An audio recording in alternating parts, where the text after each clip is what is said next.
جب یہ پاکستان بنا ہے تو قادیانی پاکستان میں آئے کیوں تھے؟ ان کا آنے کا مقصد کیا تھا؟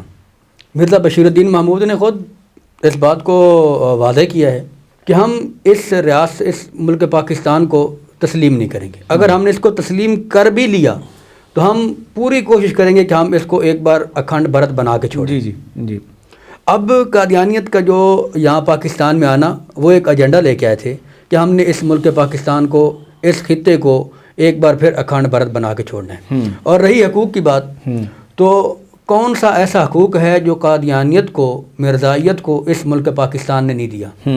تو حقوق تو وہ ہیں، حقوق تو وہ مطلب تب یہ بات کرتے جب ان کو کسی ادارے میں کوئی بھرتی ان کی نہ ہوتی، ان کو کوئی ملازمت نہ ملتی، ان کو پورے پاکستان میں کوئی دکان نہ چلانے دیتا، ان کی دکانیں نہ ہوتی، حتیٰ کہ ان کی تو ملیں اپنی ہیں. پھر یہ کون سے حقوق ہیں جو پاکستان نے ان کو نہیں دیے؟